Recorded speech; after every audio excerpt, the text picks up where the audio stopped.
असह्य वेदना देणारं युरिक ॲसिड असं करा कमी. लक्षणांकडे करू नका दुर्लक्ष. अंगदुखी आणि शरीरावर कुठेही सूज आल्यास त्याकडे अजिबात दुर्लक्ष करू नये. आजकालच्या धावपळीच्या जीवनात वेळच्या वेळी जेवणं आणि 8 तासांची पुरेशी झोप घेणं आपल्याला शक्य होत नाही. परिणामी वेळेआधीच शरीराला विविध आजार जडतात. काही आजारांचं निदान ते गंभीर झाल्यानंतर होतं, त्यामुळे त्यावर सहज उपचार करणं शक्य होत नाही. म्हणूनच वेळच्या वेळी आरोग्याची तपासणी करणं आवश्यक असतंच. शिवाय दररोज सकस आहार घेणंही महत्त्वाचं आहे. अनेक जणांना युरिक ॲसिडच्या त्रासाला सामोरं जावं लागतं. अनियमित जीवनशैली आणि अवेळी जेवण यामुळेच शरीरातलं युरिक ॲसिड वाढण्याचा त्रास होऊ शकतो. मग सांधेदुखी, शरीराला सूज येणं, अंगावर गाठी येणं हा त्रासही होऊ शकतो. त्यामुळे युरिक ॲसिड नियंत्रणात ठेवणं आवश्यक आहे. त्यासाठी विशेषतः आपली जीवनशैली संतुलित असायला हवी. परंतु युरिक ॲसिड आधीच वाढलं असेल तर ते कमी करण्यासाठी नेमकं काय करावं, याबाबत सविस्तर माहिती आजच्या या व्हिडिओमध्ये घेऊया. अंगदुखी आणि शरीरावर कुठेही सूज आल्यास त्याकडे अजिबात दुर्लक्ष करू नये. हळूहळू यातून सतत कोणतीतरी शरीराला सुई टोचतंय एवढ्या असह्य वेदना होऊ शकतात. असं होण्याचं कारण म्हणजे आपल्या जॉईंट्समध्ये कणांच्या स्वरूपात कळ बसू लागते. यावर सर्वोत्तम उपाय हाच आहे की वेळेच्या वेळी संतुलित आहार घेणं.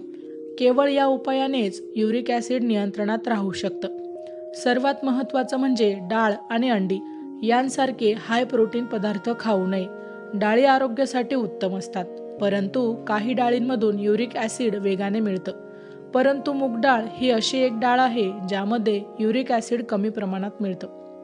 परंतु त्यासाठी मूग डाळ शिजवल्यानंतर त्यावर आलेलं पाणी आणि फेस काढून टाकावं, कारण त्यातच युरिक ॲसिड सर्वाधिक असतं. दरम्यान शरीराला युरिक ॲसिड वाढलंय हे कळताच आपलं रक्त शुद्ध राहील, लघवीच्या जागी जळजळ होणार नाही, लघवी सुरळीत होईल अशा पदार्थांचं सेवन करावं. यासाठी आयुर्वेदातही अनेक उपाय दिलेले आहेत. त्यांचा समावेश आपल्या जीवनशैलीत करावा. तसंच भोपळ्याचा रस, काकडीचा रस, कलिंगडाचा रस, चेरीचा रस घ्यावा, ज्यामुळे आपलं आरोग्य उत्तम राहील. युरिक ॲसिड म्हणजे काय? किडनी आपल्या शरीरात तयार झालेले विविध प्रकारचे केमिकल आणि टाकाऊ पदार्थ लघवीद्वारे बाहेर काढून टाकते. या केमिकल्सपैकी एक म्हणजे युरिक ॲसिड. म्हणजेच युरिक ॲसिड हे एक केमिकल अर्थात रसायन आहे.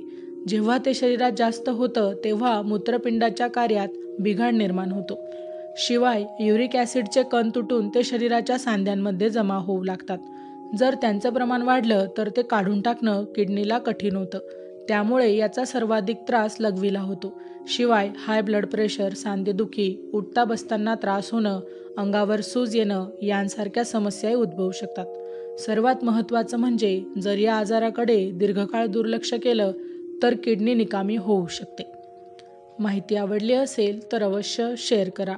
अशाच प्रकारची नवनवीन आरोग्यविषयक माहिती ऐकण्यासाठी आमच्या लाईफ एव्हिएशन या यूट्यूब चॅनलला अवश्य सबस्क्राईब करा. धन्यवाद.